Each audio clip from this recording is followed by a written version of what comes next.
네, 여러분 2024년도 제12회 행정사 사무관리론 기출문제 해설 강의 들어가도록 합니다. 이제 그러면서 먼저 해설 강의 들어가기 전에 시험 총평에 대해서 가볍게 설명을 드리고 들어가 볼게요.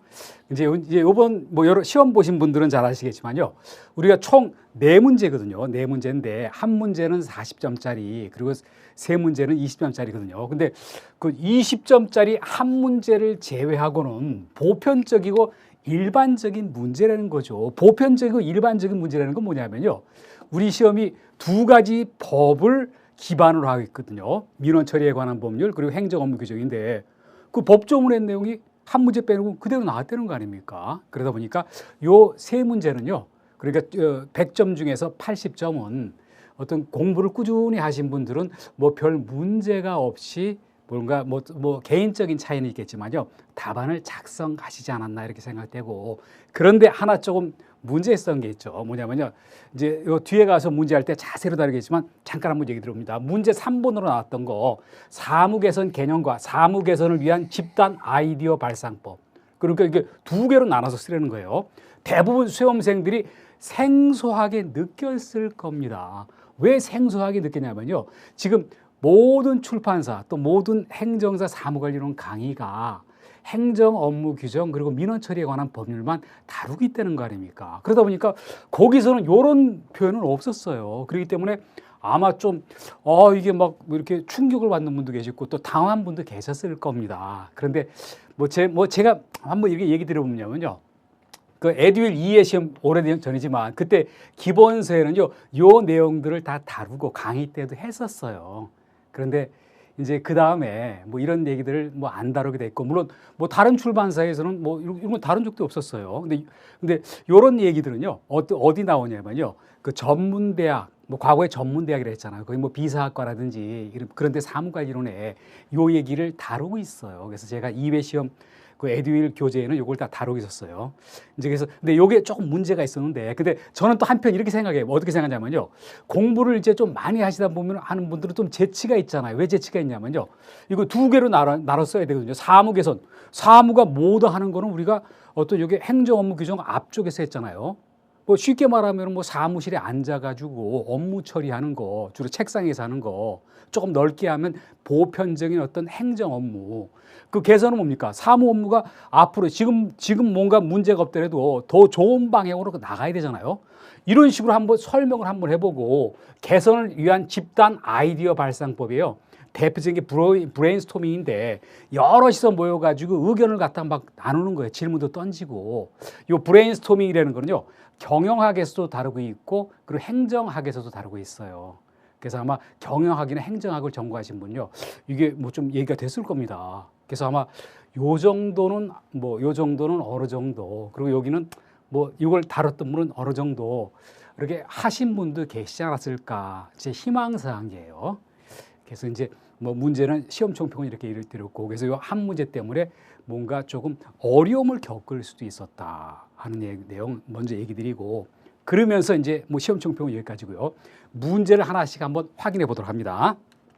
그래서 이제 1번 문제 볼게요. 1번 문제는 이제 작은 문제 두 가지를 묶어 가지고 40점짜리 문제를 한 거거든요.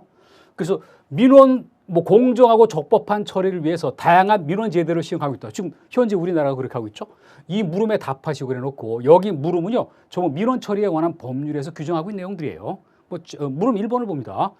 법정 민원도 있고 고충 민원도 있는데 그 개념을 한번 써보시오. 그리고 법정 민원의 거부 처분에 법에서 정하는데 인허가 신청이라든지 이런 거 들어갔는데 거부당할 수 있잖아요. 그럼 거부당했을 때 가만히 있는 게 아니라 내가 따질 건 따져봐야 될 거 아닙니까? 이의 신청 기관과 방법 그리고 이의 신청 처리 절차에 대해서 설명하시오.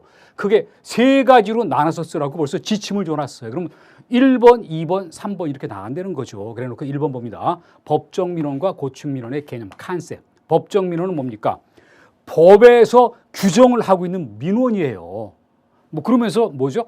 법령, 훈령은 법은 아니지만 상급 행정청이 하급 행정청에 대한 어떤 지시를 하는 거잖아요. 이렇게 지침을 준 거죠. 예규, 고시, 자치법규 이런 것 등에서 대표적인 게 법령이겠죠.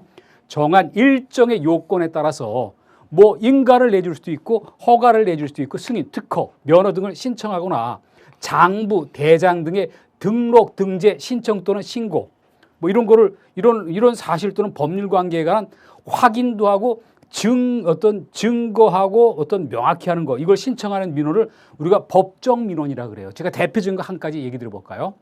여러분 건축하기 위해서 건축 허가 받아야 되잖아요. 건축 허가 신청 들어가는 거 바로 법정 민원이라는 거죠. 그래서 여기 법정 민원 개념을 보셨고 두 번째 고충 민원 개념을 한번 보도록 합니다. 여러분 우리가 고충이 뭡니까? 내가 뭐 애로사항 같은 걸 우리가 고충이라고 얘기하잖아요. 그러나 우리가 민원 처리에 관한 법률에서는 이렇게 표현했어요. 쉽게 요 계열을 먼저 한번 얘기해 보면요. 행정기관이 잘못해가지고 뭐 부당 뭐 이런 거 또 공무원들이 뭔가 어떤 이게 소극적인 자세를 해가지고 국민이 고통을 받는 거 있잖아요. 거기에 관련된 민원을 우리가 고충 민원이라고 한다는 거죠. 그러니까 고충 민원은 아무래도 더 자세히 또 그리고 더 어떤 국민들한테 고통을 덜 받게 해줘야 되거든요. 그러면서 이렇게 했잖아요. 행정기관이 법을 위반하거나 부당, 소극적인 처분. 이거는 적극적으로 해를 끼쳤지만 이건 소극적으로 해를 끼친 거 아닙니까? 그리고 불합리한 행정제도로 국민이 권리를 침해했거나 국민에게 불편, 부담을 주는 사항에 관한 민원. 결국 뭡니까? 행정기관이 잘못해가지고 국민한테 고통을 줘서 거기 이거 뭔가 해결해 주십시오 하면서 제출한 어떤 제기하는 게 바로 이게 고충 민원이에요. 그러면서 여러분 좀 과거하고 달리 획기적인 게 있죠. 우리가 군이 과거에 어떤 권위주의 시대 때 군하고 지금 민주군대하고 달라요. 그러다 보니까 뭐가 납니까? 현역 장병, 군 관련 의무 복무자 이런 사람들은 과거에 어땠습니까? 뭔가 아무래도 민원 제기하려면 쭈삣쭈삣했잖아요. 뭐 그것까지도 고충 민원에 포함한다. 그러니까 고충 민원 처리 절차에 집어넣을 수도 있다는 거 아닙니까? 그러니까 군 아닌 바깥에다가도 민원을 제기할 수가 있는 거예요. 그리고 이제 두 번째 봅니다. 법정 민원 거부 처분에 대한 아무 때나 하는 건 아니죠. 이의 신청 기간이 있어요. 그리고 방법이 있어요. 이의 신청 기간은 어떻습니까? 이러잖아요. 그 어떤 뭔가 어떤 처분을 우리가 어떤 내가 법정 민원을 신청했을 때 뭔가 거기에 대해서 어떤 허가, 인가 승인해 줬으면 굉장히 좋겠지만 그렇지만 거절했다는 거죠. 거부 처분 받은 날로부터 수신주의라는 거죠. 60일 이내 요 말은 꼭 들어가야 될 거 아닙니까? 뭐 이런 말 빠졌다가는 요 분야의 점수가 나올 수가 없겠죠.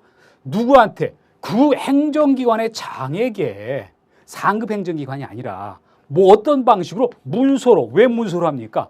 문서로 해야지 근거가 뚜렷하잖아요. 말로 하는 것보다 이의 신청을 할 수 있다. 그래서 이런 내용들이 중요한 내용이다. 물론 우리가 지금 객관식이 아니라 쓰는 시험이다 보니까요. 어떤 점수는 아주 천차만별이에요. 그냥 어떤 주요 포인트 빼먹고 쓰는 분들도 계시고 막 이런 날짜 틀리는 분도 계시고 꼭 필요한 거 그러나 다 채운 분도 있어요. 그러다 보니까 거기에 따라서 어떤 평가 점수가 막 왔다 갔다 하고 폭이 굉장히 큰 게 그런 게 이렇게 쓰는 문제거든요. 이제 그리고 그다음 봅니다. 법정 민원 이의 신청 방법. 물론 이런 것도 전부 민원 처리에 관한 법률에 있는 법조문에 있는 내용 그대로예요. 그러다 보니까 법에 있는 내용을 물어보면요. 법조문에 있는 내용 그대로 쓰는 게 좋아요. 어떤 일정한 사항을 적은 문서라 그랬으니까 문서를 해야 된다. 근데 그 일정한 사항이 뭡니까? 내가 민원 신청했으면 나의 신분을 밝혀야겠죠. 그러다 보니까 신청인의 성명, 주소, 뭐 법인 단체로도 할 수 있겠는데 그때 명칭, 사무소, 또 소재지와 대표자 성명, 그리고 연락처, 쉽게 말하면 전화번호 또 아니면 메일 주소 같은 거, 또 이의 신청 대상이 되는 민원이 뭐다, 또 이의 신청 취지 왜 했지, 이유가 뭐지, 또 거부 처분 받은 날이 언제냐, 그때서부터 60일이 해야 되니까요. 그리고 거부 처분된 내용이 뭐냐, 이런 게 들어가야 돼요. 물론 여기서 여러분 봅니다. 뭐 하나만 썼다든지 두 개만 썼다든지 그런 분과 네 개 다 쓴 분하고는 점수 차이가 되게 클 거 아닙니까? 그리고 그 다음 봅니다. 그러면 이의 신청할 때 어떤 절차를 거쳐? 이것도 민원 처리에 관한 법률에서 그대로 나왔어요. 뭐라는 얘기했습니까? 이의 신청에 대한 결과를 통지할 때 왜 이렇게 했습니다. 그리고 원래 거부 처분에 대한 불복 방법. 어떻게 이제 불복 하는 절차를 모르는 분도 계시니까 근데 행정기관의장이 그것도 친절하게 구체적으로 가르쳐 줘야 된다는 거죠. 이제 그리고 그다음에 뭐죠? 연장 통지. 행정기관의장이 어떤 결정 기간을 뭐 이렇게 연장을 할 수가 있어 할 수가 있어요. 왜 그러냐면요. 생각했던 것보다 조금 시간이 좀 길어질 수 있잖아요. 그럴 때는 가만히 있는 게 아니라 왜 그랬습니까? 그리고 기간 등을 구체적으로 적어야 되고 그리고 요거와 관련되는 어떤 문서를 유지를 해야 되겠죠. 그래서 처리사항 기록 유지를 한다. 누가 행정기관의 장이 이의신청 처리대장의 기록 유지해서 근거를 명확하게 남겨놔야 된다. 그래서 40점짜리 중에서 이게 한 문제 20점짜리 20점 배점된 그런 문제였거든요. 이제 그리고 그 다음 봅니다. 그 다음에 물음 2번을 볼게요.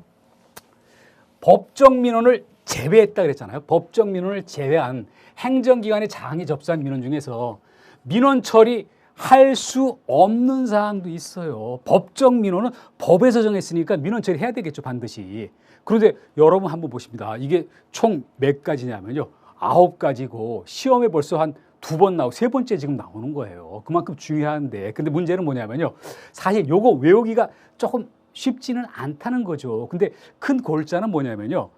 아주 명백한 거 또는 어떤 다른 법에 의해서 규정된 거 그리고 수사기관이 어떤 지금 수사를 진행 중인 거 그런 거 민원으로 건드려서는 안 될 거 아닙니까? 상식적으로. 그걸 머릿속에 집어넣고 있어야 돼요. 아마 제 생각에서는요. 9개 다 쓰신 분은 뭐 별로 없지 않을까. 뭐 잘하시는 분도 한두 개 빼먹을 수는 있어요. 그러면 거기에 따른 감점이 있다 이렇게 얘기 들어봅니다. 그래서 뭐죠? 고도의 정치적 판단을 요구한다. 이거에서 민원으로 뒤집어 놓으려면 안 될 거 아닙니까? 국가기밀, 공무상 비밀에 관한 사항. 이거를 민원으로 넣어가지고 어떤 뭘 자기 의사를 갖다가 요구들 해 주십시오. 그럴 사항은 아니고요. 그리고 한번 봅니다. 수사, 재판, 형집행. 이거는 수사기관 그리고 법원의 고유의 업무죠. 감사원의 감사가 착수했는데 거기에 대해서 감나라 배나라 할 일은 아니라는 거죠. 또 행정심판, 행정소송, 헌법재판소 심판, 감사원의 심판 청구 그 밖에 다른 법률에 따라서 불법 구제 절차가 지금 진행 중이라니까요. 다른 법에 따라서. 근데 이걸 또 집어넣으면 되겠습니까? 또 법령에 따라서 화해 알선 조정 뭐 이런 거 당사자 간의 이해 조정을 목적으로 하는 절차가 진행 중이다. 절차가 진행 중인 거 아닙니까? 그리고 뭐죠? 또 판결 결정 재결 화해 뭐 이것 등에 따라서 확정된 권리관계에 관한 사항. 이거를 민원으로 넣어가지고 뒤집어 엎거나 그럴 사안은 아니라는 거죠. 이제 그래서 이런 내용 나왔고요. 그리고 6번째 봅니다. 감사위원회의 결정을 거쳐서 행하는 사항. 지금 뭐 감사원 관련되는 법에 의해서 적합하게 하는데 민원 처리에 관한 법률에서 민원으로 이거를 간섭할 일은 아니라는 거죠. 또 가끔 선거관리위원회 의결을 거쳐서 행사하는 거 이것도 사실 여러분 한번 이렇게 봅니다. 민원이 좋긴 좋지만 어떤 적법한 다른 법의 절차에 의한 어떤 정당한 행위 그것까지 민원 대상은 안 된다는 얘기고요. 이거는 사인 간의 권리관계 개인의 사생활에 대해서 어떤 행정기관에다가 민원을 넣을 사항은 아닌 거 아닙니까? 그들끼리의 문제잖아요. 또 행정기관 소속 직원에 대한 인사행정상의 행위 이것 또한 어떤 행정기관의 고유 권한 사항이기 때문에 민원으로서 어떤 제기할 그런 사항 안 받아준다는 거. 그래서 이렇게 얘기를 한번 드려봤습니다. 이제 그래서 여기 40점짜리 문제를 봤죠. 40점짜리 문제도요 뭐냐면요. 결국 20점짜리 문제를 2개 모아가지고 그냥 묶어놓은 형태예요. 그래서 뭐 이렇다는 얘기를 드리고 그리고 이어서 2번 봅니다. 문서 작성과 문서 처리 원칙에 관해서 각각 설명하시오 그랬는데 결국 이거 하나 2개로 나눠서 작성하라는 그런 얘기라는 거죠. 물론 요 내용들은요. 행정 업무 규정에 행정 업무 운영 및 혁신에 관한 규정 여기에서 명문화되어 있는 내용이니까 그 내용을 써버리면 되는 거예요. 뭐 별도로 만들 필요는 없는 거죠. 그래서 보면 문서 작성할 때 뭐죠? 어문 규범을 준수한다. 어문은 뭡니까? 말과 글을 어떻게 하라는 어문 규범이라는 게 있어요. 그래서 요게 맞게 한글로 작성한다. 지금 우리가 어떻습니까? 모든 게 다 한글이 원칙이고 경우에 따라서 뭐 가로쳐 놓고 영문이라든지 한자를 병기하기도 하죠. 그래서 그러다 보니까 요만 해놨잖아. 괄호 안에 한자나 그 밖에 외국어를 함께 적을 수 있다. 왜? 뜻을 명확하게 하려고요. 또 어떻습니까? 아무래도 문서 작성할 때 이해하기 쉽게 작성을 해야지 보는 사람들이 되게 금방 이해하고 편리할 거 아닙니까? 그래서 간결 명확하게 표현하고 또 일반화되지 않은 약어. 우리가 요새 약어 쓰면은요. 뭐 이렇게 좀 젊은 분들은 이해가 빠르겠지만 연세 많은 분들은 잘 이해를 못해요. 그리고 전문 용어를 사용하면요, 그 분야에 전문성 있는 분들은 알지만 없는 분들은 이해가 안 되기 때문에 그걸 피하라는 거 아닙니까? 또 음성 정보나 영상 정보를 수록한다. 어떤 문서에 음성 나오게 하거나 영상을 띄우게 한다.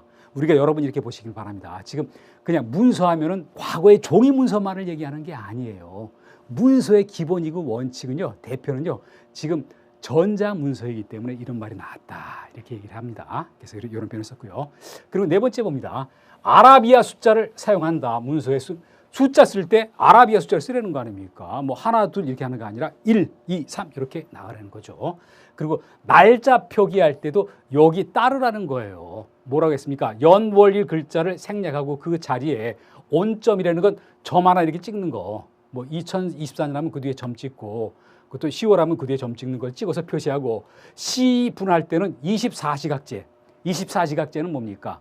우리가 12시, 그리고 1시가 아니라 13시, 14시 이렇게 나는 거고요. 숫자로 표기하되, 시분의 글자는, 시분 글자 생략하고 뒤에, 예를 들어서 봅니다. 1시 30분 하면요, 이렇게 하라는 거 아닙니까?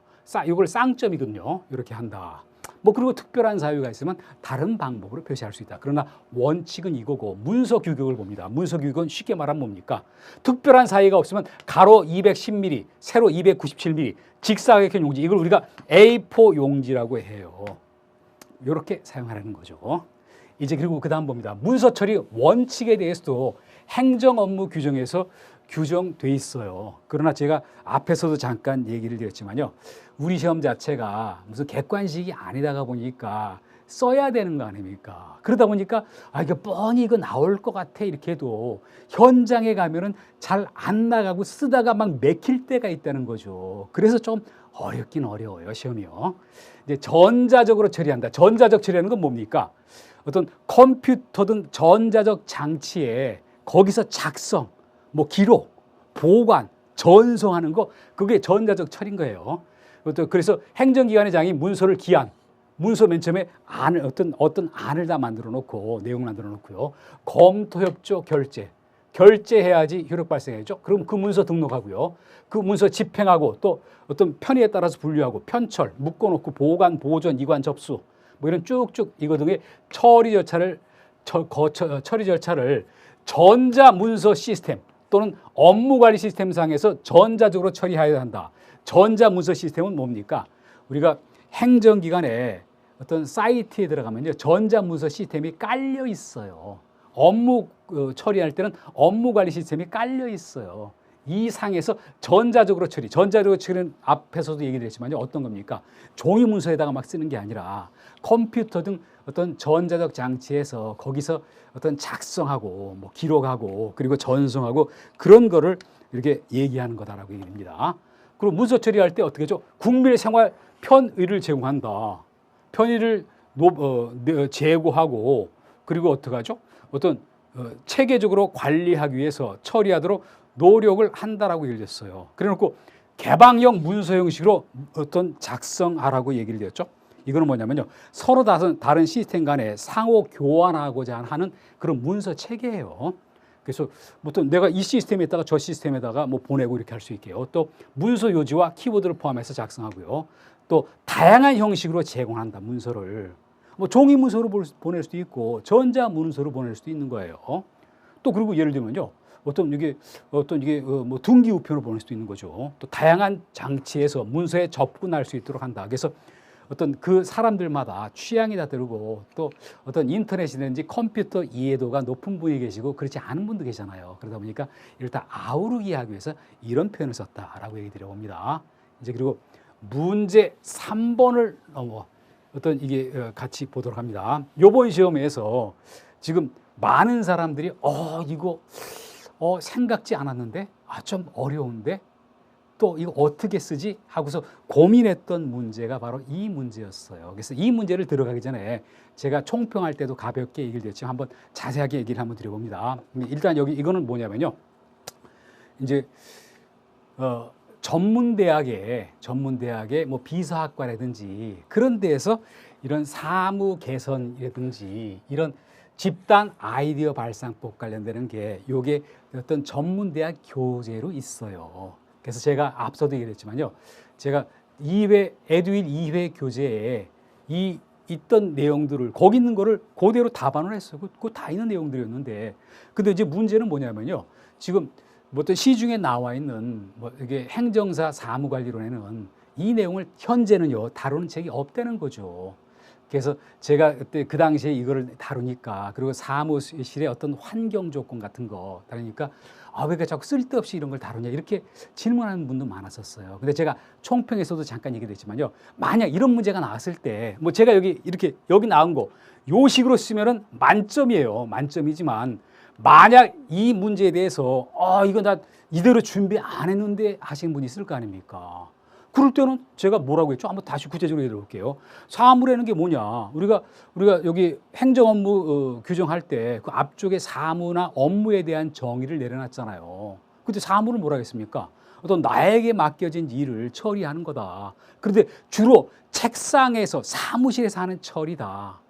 그런데 이제 뭐 그 개념에서 인터넷 공간 뭐 이런 공간으로 확장되고 있다. 그런데 이 사무가 지금 하고 있는 사무가 어떤 항상 베스트는 아닐 거 아닙니까? 완벽이라는 건 없어요. 그러다 보니까 뭔가 잘못된 거를 찾아나가지고 더 좋은 방향으로 나가야 돼요. 그게 바로 사무 개선이고 이런 사무 개선을 계속 꾸준하게 해서 더욱더 발전된 사무 체계를 완성해야 된다. 이런 식으로 했으면은 사실 이거 정리 안 해도 제가 뭐 나름대로 이렇게 어떤 우리가 사무가 뭐고 개선이 뭐다 하는 개념을 뭐 사무라는 거는 우리가 공부를 했으니까요. 어떤 이거와 유사하게 쓸 수가 있지 않을까. 꼭 이렇게 쓰라는 건 아니에요. 그렇게 제가 지금 말로 설명했던 거로 써도요. 점수는 요 분야의 점수, 요게 뭐 5대 올 겁니다. 충분히 나올 수가 있다는 거죠. 이제 그렇지만 나름대로 그 제2회 어떤 여기 에듀윌 사무관리론 교재에서 제가 집필했던 내용을 그대로 옮겨왔어요. 뭐라 했죠? 현행 사무가 합리적이고 그리고 가장 경제적인 방법으로 이루어지고 있는 여부를 조사하고 분석한다. 왜? 문제가 있으면 고쳐야 되니까요. 그래야 더 발전적일 거 아닙니까? 그리고 필요에 따라서 개선, 좋게 고쳐나간 것이다. 그래놓고 조금 부연 설명했죠. 이 일을 지금보다 신속하고 또 쉽고 정확하고 아름답고 뭐 이런 표지까지 썼어요. 제가요. 안전하게 하기 위해서 사무를 개선, 고쳐나가는 것이다. 그래야지 발전적일 거 아닙니까? 그래서 즉 행정 능률성과 사무관리 효율성을 높이기 위한 사무관리 기법이나 절차를 과학화 이런 말 많이 했죠. 자동화, 간소화, 어떤 간단하게 어떤 처리하는 거 이거를 바로 사무 개선이라고 한다는 거 아닙니까? 그런데 사무 개선은요. 지금 금년에 한 번 했다고 해서 이제 앞으로 안 해. 이제 이거를 그냥 5년, 10년 그냥 이런 건 아니라는 거 아닙니까? 꾸준하게 이거를 처리해야 돼요. 그래야지 그게 바로 사무 개선이라는 거죠. 그래서 나왔던 게 뭐냐면요. 한 번으로 끝나는 대수술과 같은 개혁이 아니라 꾸준하게 고쳐나가야 돼요. 그래서 일상적인 업무 수행 중에서 수시로 계속 시도할 수 있는 게 이게 바로 사무 개선이라는 거 아닙니까? 1호번 만점. 그렇지만 제가 조금 전에 나 이거 이렇게 공부 안 했어. 근데 사무가 뭐야? 그리고 이거는 고쳐 나가서 더 발전적으로 나가야 돼. 이렇게만 써도요. 제가 볼 땐 이걸 10점이면요. 한 7, 8점은 나올 수가 있지 않나 하는 생각이 들었어요. 그래서 물론 거기까지 이렇게 머리가 미치신 분들이 소수일 거 아닙니까? 그러나 꾸준히 우리가 공부를 하다 보면 자꾸 이게 뭔가 이게 어떤 내공이 쌓이고 어떤 변화에 따라 가지고 대처가 돼요. 그래서 조금 이렇게 하지 않았어도 우리가 그동안 공부한 거, 뭐 사무과목이라는 거 이걸 했으면은 여기는 그 정도 나가지 않았을까 이렇게 한번 봅니다. 이제 그리고 사무 개선을 위한 집단 여러 사람의 아이디어 발상법이라는 게 있다는 거죠. 물론 제가 어떤 여기 에듀윌 2회 교재에 했다는 거죠. 가장 대표가 브레인스토밍이에요. 그리고 뒤에 먼저 갔다 앞으로 다시 옵니다. 그리고 뭐가 있냐면요. 고든법도 있고 오스본의 체크리스트법도 있어요. 그러나 가장 대표적인 게 브레인스토밍이라는 거 아닙니까? 그래서 여러분 제가 한번 이렇게 얘기 드려봅니다. 혹시 경영학이나 행정학을 전공했거나 전공 안에서도 공부하신 분들이 계시잖아요. 그럼 브레인스토밍이 어떤 거는 거 알 겁니다. 두뇌죠. 막 폭풍처럼 막 몰아치는 거예요. 막 여러 사람이 막 질문도 던지고 그리고 의견을 막 게시해요. 우리가 사람이 여러 모인 상태에서 의견을 하다 보면요. 굉장히 기발하고 좋은 아이디어가 있을 거 아닙니까? 사무 계산하기 위해서. 그 사람들이 사무 업무를 지금 보고 있는 사람들이라면 더 좋은 현장에서 신박하게 쓸 수 있는 아이디어가 나온다니까요. 그래서 대표적인 게 브레인스토밍이라는 거 아닙니까? 집단 연산작용 모여가지고 막 뭐 이게 어떤 의견을 제시하는 그런 작용을 활용해서 아이디어를 창조하는 기법이다.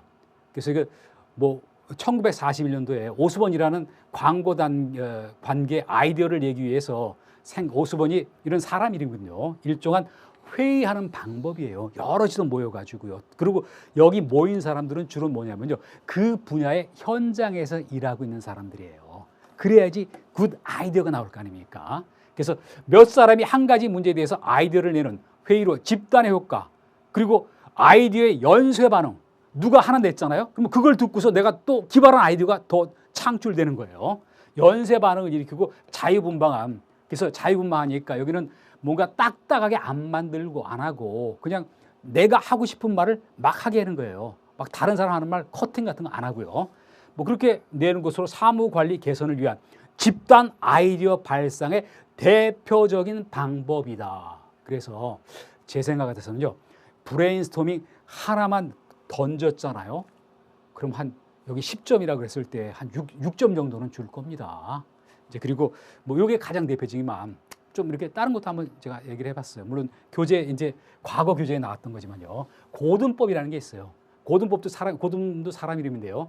주제를 그 프로젝트 내용을 사회자만 알고 다른 사람은 주제를 모른 채 주제 말고 관련된 내용만 던지는 거예요.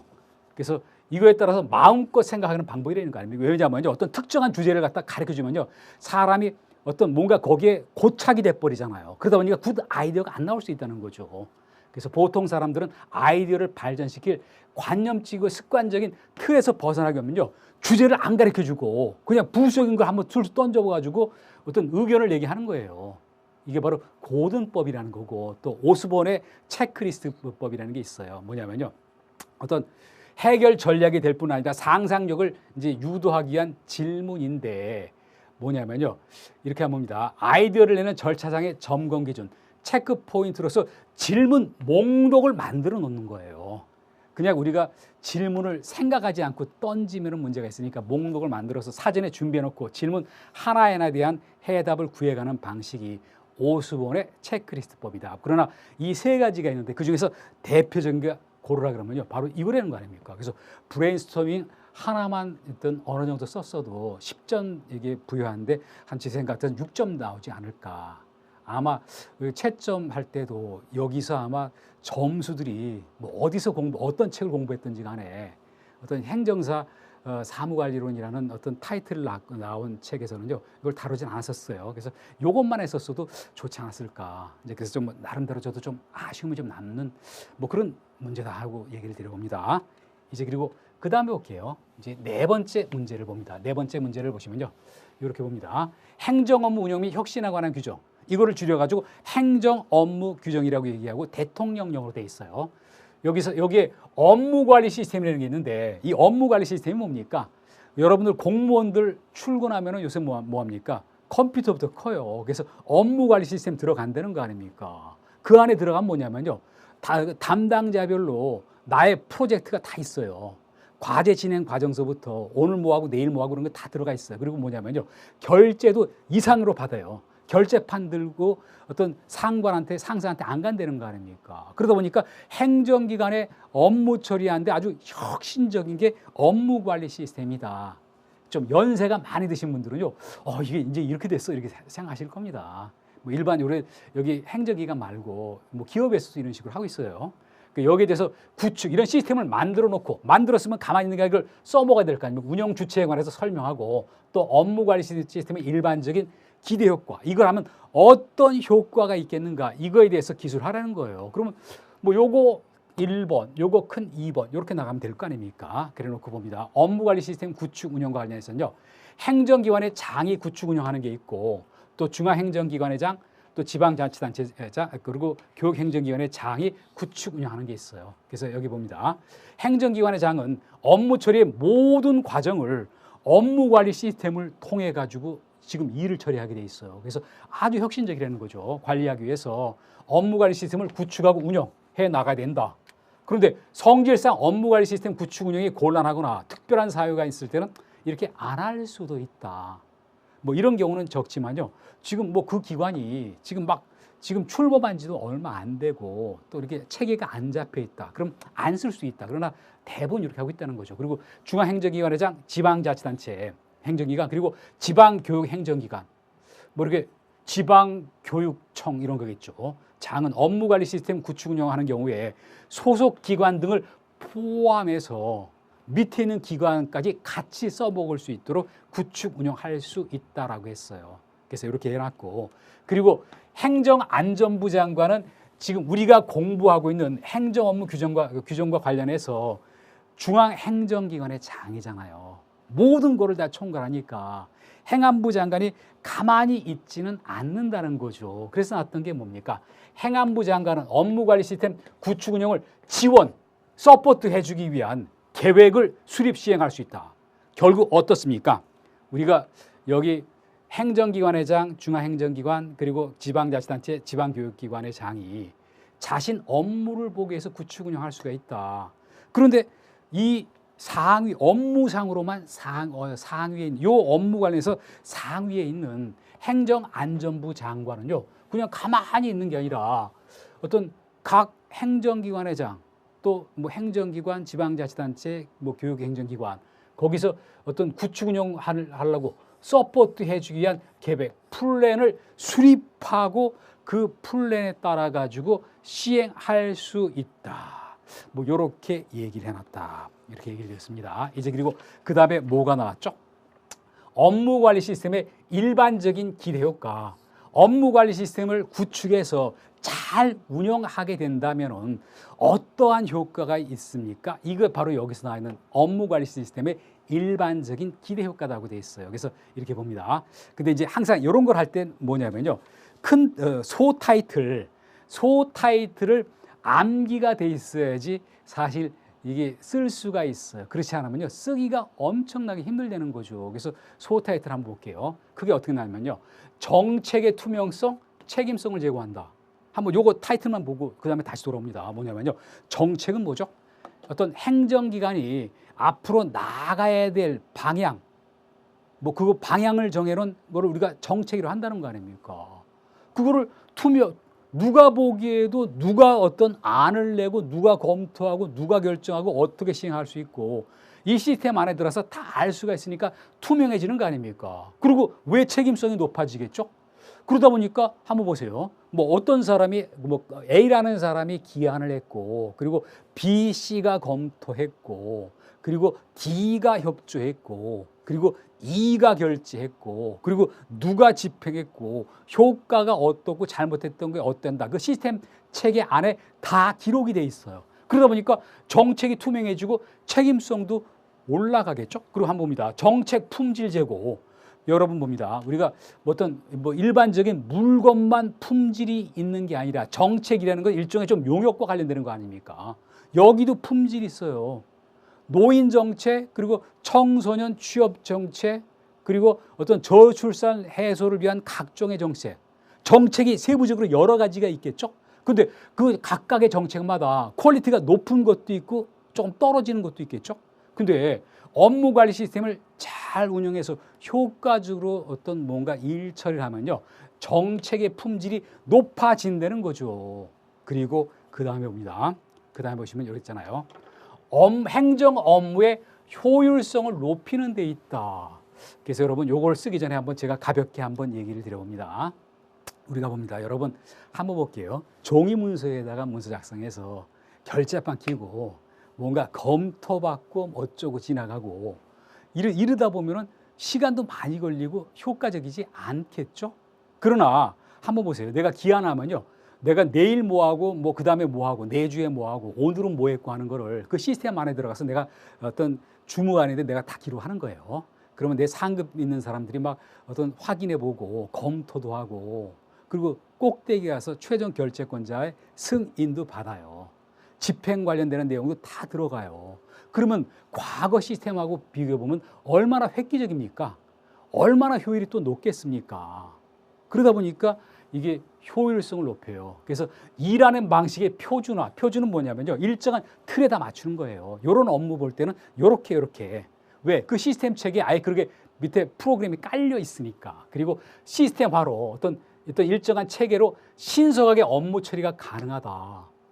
아까도 얘기했지만요. 이런 시스템 체계 안에서 일을 보니까 과거 관련되는 업무 체계로 하는 것보다 훨씬 더 신속하겠죠. 그리고 업무 과정이 일정한 툴을 다 짜놨어요. 이 툴대로 맞춰가면 되는 거예요.